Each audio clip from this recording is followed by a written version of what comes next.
Hello, हाय, hello, नमस्ते। क्या चल रहा है? ईद मनाई जा रही है, तो सबको ईद मुबारक। वैसे मुझे ये वाली ईद थोड़ा कम पसंद है। बहुत सारे लोग कहते हैं कि अ, मुझे मुसलमानों की बुराई क्यों नहीं करनी चाहिए।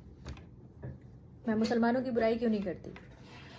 और बहुत सारे लोग ये भी कहते हैं कि मतलब मैं कांग्रेसी हूँ, या बहुत सारे लोग ये भी कहते हैं कि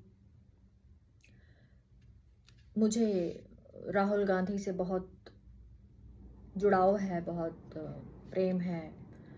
और बहुत सारे लोग ये भी कहते हैं कि आखिरकार आपको कांग्रेस क्या दे रही है जो आप इतना। हालांकि मैं कभी कुछ नहीं कहती, मुझे फ़र्क नहीं पड़ता। हम पढ़ते लिखते इसलिए हैं क्योंकि हमें ये पता चले कि सही क्या है और गलत क्या है। और अगर आप ये नहीं जानते कि पढ़ाई लिखाई के बाद यही चीज़ करनी चाहिए, कम से कम यही पता चलना चाहिए कि अच्छाई क्या है और बुराई क्या है। अगर आप इसमें फ़र्क नहीं कर पाते तो आपकी पढ़ाई लिखाई कूड़ा है और उससे ज़्यादा कुछ है नहीं। तो लोगों का कहना यह है कि हिंदू धर्म की बुराई करना जो है इसलिए पॉसिबल है क्योंकि वो बड़ा उदार धर्म है। और अगर यही बुराई मुसलमानों के धर्म की जाती तो वो हमें टांग देते। तो ऐसा है कि भारत में कोई किसी को टांग नहीं सकता, सिर्फ सरकार ही ये काम कर सकती है। और वो भी लुक छिप कर, खुलेआम नहीं। वो करेगी और ये स्वीकार नहीं करेगी, वो भी आज की सरकार। हमारी जो धर्मनिरपेक्ष सरकारें हैं और उदार सरकारें हैं, जैसे कि कांग्रेस है या उससे जुड़ी हुई अन्य वैसे ही विचारधारा जैसी थोड़ी कट्टर, बट ज़्यादातर जो पॉलिटिकल पार्टियां हैं वो कांग्रेस से ही निकली हुई हैं। क्योंकि कांग्रेस एक ऐसा दल रहा है जिसमें हर प्रकार की विचारधारा, हर प्रकार के लोग रहे हैं आज़ादी के समय से ही। लेकिन जब आज़ादी मिल गई तो लोगों को लगा कि उनको उनकी अपनी अपनी आकांक्षाएं हैं, उन्हें अलग हो जाना चाहिए, और कांग्रेस में वो फुलफिल नहीं हो पा रही हैं। उसी से समाजवादी भी निकले, उसी से अन्य जो बहुजन समाजवादी या अन्य साउथ इंडिया के दल, सब उसी विचारधारा से रहे हैं। और सिर्फ एक विचारधारा कांग्रेस से बिल्कुल विपरीत रही है, वो है आज की वर्तमान सरकार वाला दल। तो लोगों का कहना यह है कि मैं मुसलमानों की बुराई क्यों नहीं करती, क्योंकि वो चाहते हैं कि मेरे मुंह से मुसलमानों की बुराई निकले। क्यों चाहते हैं मुझे नहीं पता।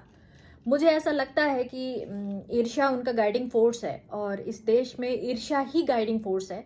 चाहे वो सरकार हो या सरकार में बैठा हुआ जो दल है उसकी विचारधारा हो। मुझे लगता है कि उसकी जो नींव है, उसकी जो बनावट है वो ईर्ष्या पर ही आधारित है। और ईर्ष्या एक ऐसा फोर्स है, ईर्ष्या को मैं ऐसा फोर्स मानती हूँ कि उसके आधार पर कोई व्यक्ति कितनी भी ऊंचाई तक पहुंच सकता है गलत रास्ते से। क्योंकि ईर्ष्या कोई अच्छी चीज़ तो है नहीं। तो मैं देख रही हूँ कि आजकल हर पूरे समाज में हर व्यक्ति के अंदर एक ईर्ष्या है जिसको वो गाइडिंग फोर्स समझते हुए आगे बढ़ रहा है, और सफल भी हो रहा है क्योंकि चारों तरफ उसी किस्म के लोग हैं और अच्छे लोग नहीं हैं। तो उनका कहना है कि मैं अगर हिंदुओं की बुराई मैं करती हूँ, हिंदू धर्म की मैं बुराई करती हूँ, तो इसलिए क्योंकि हिंदू धर्म उदार है और यहाँ पर बुराई करने के बाद सज़ा नहीं मिलती। और अगर वही काम हम मुसलमानों के धर्म की बुराई करते तो मुसलमान में जो मौलवी हैं वो हमें टांग देते। ओके, उनकी अपनी समझ है, मेरी अपनी समझ है। उनकी समझ से अगर हम चलेंगे तो हम नहीं रहेंगे। तो हाँ, अगर उनका ये भ्रम है कि हिंदू धर्म में कोई है नहीं, तो मैं उनको बता दूं कि आप एक बार इंस्टा खोल लीजिए, आप सोशल मीडिया खोल लीजिए कि और ये अपने पुराने जो कॉन्सेप्ट हैं, सड़े गले कॉन्सेप्ट लेकर के जो आधुनिक भारत का प्रतिनिधित्व करने बैठे हैं, आप भूल जाएंगे। क्योंकि वो मौलवी नहीं है, वे कुछ नहीं है, वो बस फ्रिंज एलिमेंट है। किसने पैदा किया है? इस देश की सरकार ने, इस देश के दल ने, भारतीय जनता पार्टी ने पैदा किया है, राष्ट्रीय स्वयंसेवक संघ ने पैदा किया है। तो आप ये कहना भूल जाइए कि अगर हम मुसलमानों की बुराई करेंगे तो मौलवी हमें टांग देंगे, और हम हिंदुओं की बुराई करेंगे तो हमें कोई नहीं टांगेगा। हमें रोज गालियां पड़ रही हैं, इतनी बुरी बुरी गालियां पड़ रही हैं कि नफरत है हमें।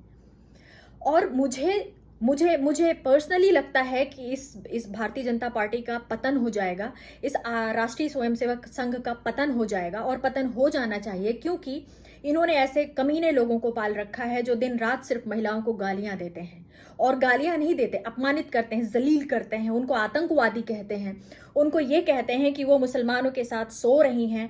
और अब शब्दों की इतनी बड़ी झड़ी है कि हम ब्लॉक नहीं कर सकते, इतनी संख्या में हम इतनी गालियां देने वाले हैंडल्स को ब्लॉक नहीं कर सकते। यही काम नहीं है, इंपॉर्टेंट काम और भी हैं। तो ये किसके बनाए हुए हैं? ये उनके बनाए हुए हैं जो कानून और व्यवस्था पर बहुत ध्यान दे रहे हैं। ये उनके बनाए हुए हैं जो इस देश को विश्वगुरु बनाना चाहते हैं। ये उनके बनाए हुए हैं जो इस देश को बहुत ऊंचाई पर ले जाने का वादा करते थे, और वो जो कहते थे कि मैं चौकीदार हूं इसी दिन के लिए। इन घटिया किस्म के लोगों को बनाने के लिए, अब पैदा करने के लिए, ये कौन है? इस दल का, इस ऑर्गेनाइजेशन का, और इस सरकार का पतन हो जाना चाहिए, क्योंकि सिर्फ मेरी दिल से इच्छा है कि इनका पतन हो जाना चाहिए। क्योंकि इनके जो संरक्षक हैं या इनके बारे में जो बातें करते हैं या इनके जो बचाव करने वाले हैं, इनके प्रवक्ता, सो कॉल्ड प्रवक्ता, ये औरतों का अपमान करते हैं। और ये साहस इनको कहां से मिलता है? ये साहस मिलता है वहां से जहां से शुरू होती है आसाराम, राम रहीम, अन्य बाबाओं के लोग, अन्य बाबा लोग जो औरतों का अपमान करते हैं, उनको जलील करते हैं, उन पर यौन आक्रमण करते हैं, उनका बलात्कार करते हैं, छोटी लड़कियों का बलात्कार करते हैं और बचा लिए जाते हैं। आसाराम को बलात्कार, गैंग रेप करने से बरी कर दिया गया है। वो उनके सहकर्मी दोनों लोग एक बच्ची का, एक नाबालिग लड़की का बलात्कार करते हैं और उन्हें फ्री कर दिया जाता है, इस बात से बरी कर दिया जाता है।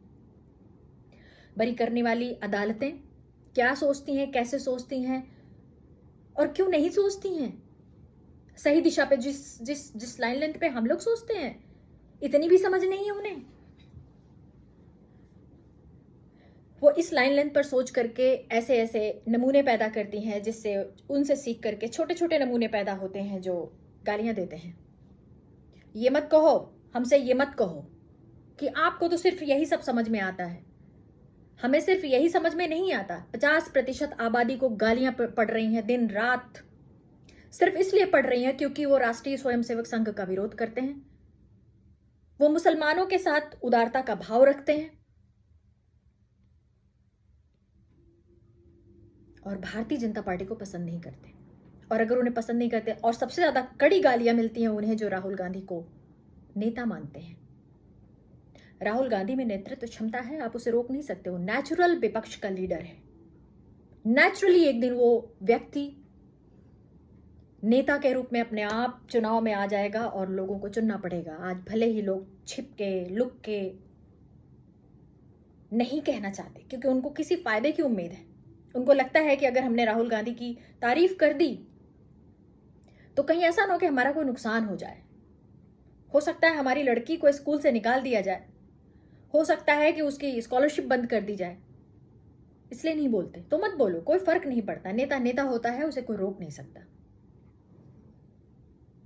ये एक दौर था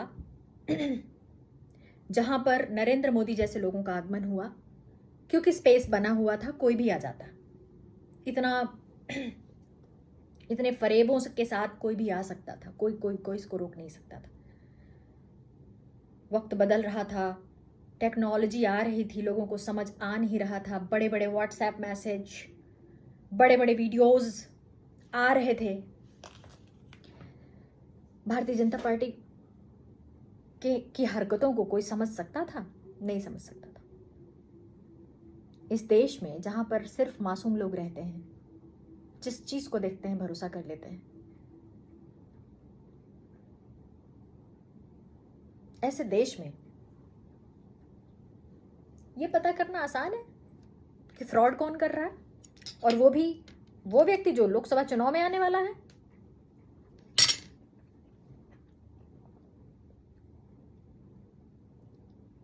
तो मौलवी नहीं टांगते, रोज तड़पाया जा रहा है, रोज अपमानित किया जा रहा है इस देश में उन लोगों को जो हिंदू धर्म की बुराई नहीं करते। वो ये बताते हैं कि ये हिंदू धर्म नहीं है, जिसे वो समझाने की कोशिश कर रहे हैं कि ये हिंदू धर्म है, ये हिंदू धर्म नहीं है। तो लोग बोलना बंद कर दें कि हिंदू धर्म की बुराई करते हैं तो आपको कोई कुछ नहीं कहता, मुसलमानों की बुराई करते तो मौलवी आपको टांग देते। मुझे कोई भी कट्टर आदमी पसंद नहीं है, चाहे वो मौलवी हो और चाहे वो हिंदू धर्म को मानने वाला सिंपल आदमी हो। साधुओं और फकीरों की तो बात ही छोड़ दो, वे तो बलात्कारी बन के उभरे हुए हैं। आसाराम क्या है? आसाराम साधु बन गया था बलात्कार करने के लिए। जितने बड़े बड़े आश्रम चल रहे हैं सब में बलात्कार हो रहे हैं, और अगर किसी को भक्ति करनी है तो भक्ति करता रहे, पर अपने मुंह बंद रखो कि हिंदू धर्म की बुराई करोगे तो कोई कुछ नहीं कहेगा, अगर मुसलमानों की बुराई करते तो मौलवी आपको टांग देते। नहीं, मौलवी नहीं टांग पाते। यहां रेगुलर आईटी सेल बना करके गालियां दिलवाई जाती हैं औरतों को। कब मुंह बंद करेंगे आप? जिस गधे को देखो वही ये तर्क देता रहता है। हर गधा, चाहे वो 50 साल का गधा हो, चाहे वो 60 साल का गधा हो, चाहे वो 70 साल का गधा हो, चाहे वो 40 साल का गधा हो, हर गधा ये बोलता है कि अगर हिंदू धर्म की बुराई करते हो तो कोई कुछ नहीं कहता, मुसलमानों की बुराई करते तो मौलवी आपको टांग देते। नहीं, बिल्कुल नहीं। हिंदू धर्म के गधे, बेरोजगार, बड़बोले, हिंदुत्ववादी भरपूर गालियां दे रहे हैं उन लोगों को। कभी पढ़ के देखो इंस्टाग्राम, कभी पढ़ के देखो, शर्म आ जाएगी। उन्हें डर क्यों नहीं है? उन्हें डर क्यों नहीं लगता कि वे हैंडल बना करके औरतों को गाली देते हैं? उन्हें क्यों डर नहीं लगता? अगर कानून और व्यवस्था इतनी अच्छी है तो उन्हें क्यों डर नहीं लगता औरतों को आतंकवादी, दूसरों के साथ सोने वाली, वेश्या कहते हैं? उन्हें डर क्यों नहीं लगता? इस देश में तपस्वियों का राज है। तपस्वी बिजनेस कर रहे हैं, तपस्वी प्रधानमंत्री कार्यालय में बैठे हैं, तपस्वी स्टेट कार्यालय में बैठे हैं। उन्हें डर नहीं लगता?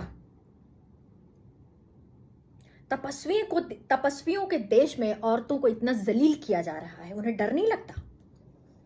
अपना मुंह बंद रखो और ये कहना बंद करो कि मुसलमानों को कुछ कहोगे तो मौलवी टांग देंगे और हिंदू धर्म के लोगों को कुछ कहोगे तो कोई कुछ नहीं कहता। बेशर्म है आप जाइए, पढ़िए, सोशल मीडिया पर पढ़िए कि औरतों को क्या क्या कहा जा रहा है, या फिर अपना मुंह बंद रखिए। इस देश में सब झूठ हुआ था। 2014 में सब झूठ कहा गया था। कोई तपस्वी नहीं है, कोई साधु नहीं है।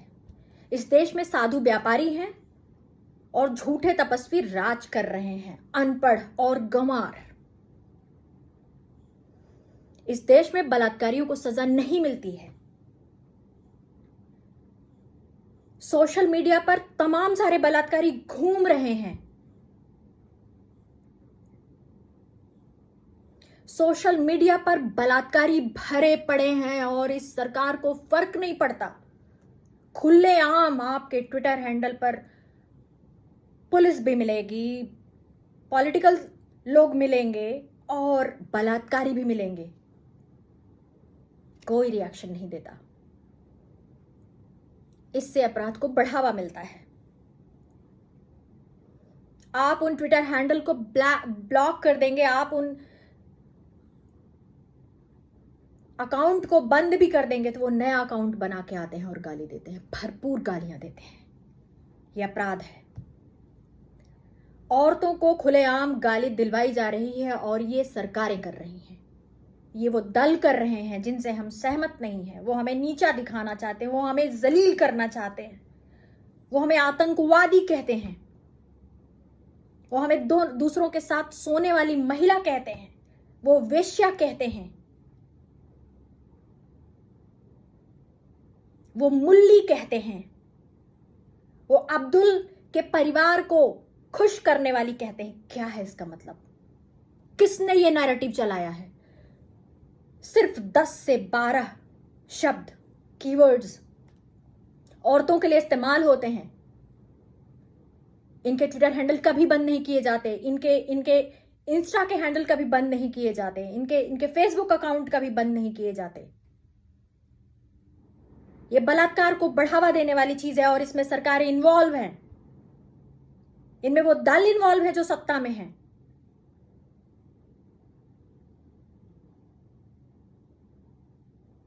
ये हमें क्रोध देते हैं, ये हमें इरिटेट करते हैं, ये हमें जेलस करते हैं, ये ईर्ष्या करते हैं, ये ईर्ष्यालु हैं, इनकी गाइडिंग फोर्स ईर्ष्या है। ये मोदी को पसंद करते हैं, ये योगी को पसंद करते हैं, ये आरएसएस को पसंद करते हैं। ये लोग औरतों को गाली देते हैं। किस बात का हिंदुत्व है ये? किस बात का हिंदू धर्म है ये? हमें गाली क्यों दी जाती है? किस लिए गाली दी जाती है? और इसका सपोर्ट कौन करता है?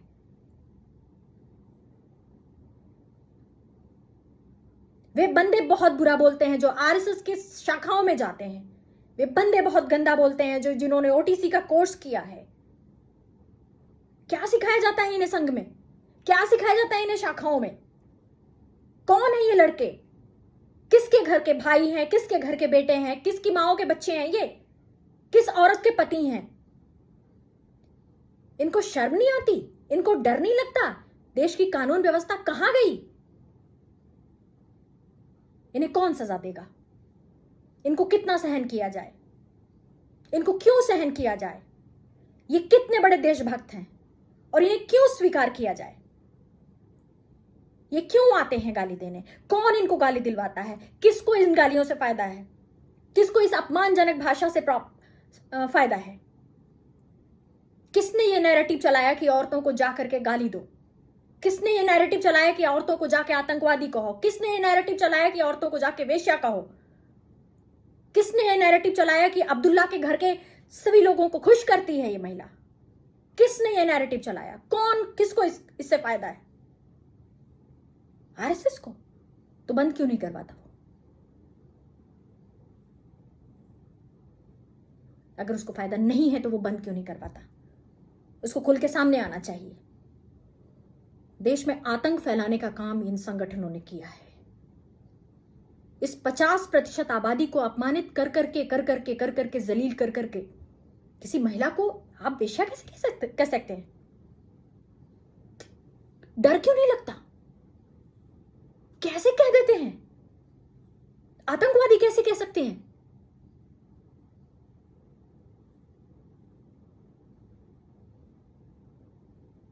कुछ भी कह देते हैं और इन्हें डर नहीं है।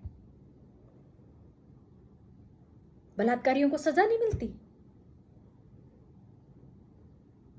मेरे समझ से इस देश में 2 किस्म के लोग रहते हैं, एक तो भारतीय और एक आरएसएस कोटेड भारतीय। आप जितने आरएसएस के बंदे होंगे उतने ही कम भारतीय होंगे। हम भारतीय हैं और हमें गाली देने वाले आरएसएस के लोग हैं। मुझे पहले भी आरएसएस के लोगों ने गाली दी है। मेरे एक बहुत अच्छे मित्र हुआ करते थे, अच्छी यूनिवर्सिटी से पढ़े थे, इंजीनियरिंग किया था उन्होंने, पढ़ने में बहुत अच्छे थे, हैंडसम, ब्यूटीफुल, ब्राह्मण, यूपी के रहने वाले, नाम भी उनका बड़ा खूबसूरत था। हम लोगों में बड़ी अच्छी बातें होती थी। पर एक दिन मैंने कैफी आजमी की तारीफ कर दी, उन्होंने मुझे गालियों से भर दिया और मुझे पहली बार यह धक्का लगा कि आरएसएस के लोग संस्कारी नहीं होते, अभद्र होते हैं, असभ्य होते हैं, एंटी विमेन होते हैं। उनके मुंह से गालियां शुद्ध भाषा में निकलती हैं और बहुत बुरी लगती हैं। आपका पतन हो जाएगा। मैं कह रही हूं कि आपका पतन हो जाएगा। अब इस देश से, इस पृथ्वी से आपका समूल नाश हो जाएगा, क्योंकि आप औरतों को अपमानित करते हैं, औरतों को वेश्या कहते हैं, औरतों को मुसलमानों के तलवे चाटने वाली कहते हैं, आप उन्हें आतंकी कहते हैं, और आपका कोई आधार नहीं है। आपका दिल जलता है, आप ईर्ष्या करते हैं, इसलिए आप इस तरीके की बातें करते हैं। आप किसी का सम्मान नहीं करते। पत्रकार बहुत सम्मानित प्रजाति होती है। आपने जो पत्रकार पैदा किए, मैं उसकी बात नहीं कर रही हूं, पर आप सबको गालियां नहीं दिलवा सकते। आप इसे बंद करवाइए।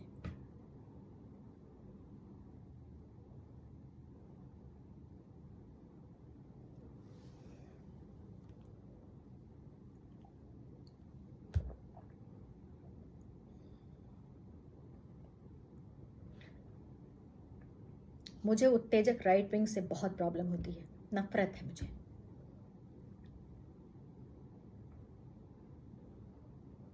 आपका गाइडिंग फोर्स अगर ईर्ष्या है तो आप भाड़ में जाइए, हमें फर्क नहीं पड़ता। पर ये कानून और व्यवस्था का जो जामा पहन के घूम रहे हैं, ये छोड़ दीजिए। आपकी असली हैसियत आपका आईटी सेल बताता है। जब वो खुल के औरतों को अपमानित करता है, नए नए हैंडल, नए नए अकाउंट बना के हम ब्लॉक करते हैं, और वो आके हमें गाली देते हैं। क्यों गाली देते हो? क्यों तुम्हें हमें देख के क्यों तुम्हारे को गाली निकलती है? शर्मनाक है ये।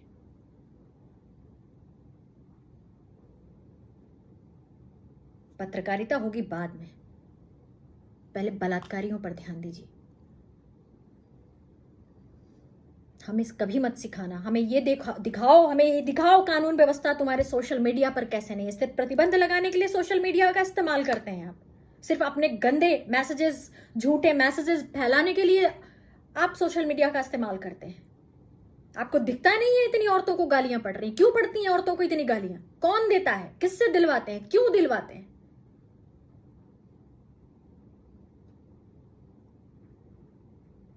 हमने एजुकेशन ली है, हम सम्मानित घरों के लोग हैं।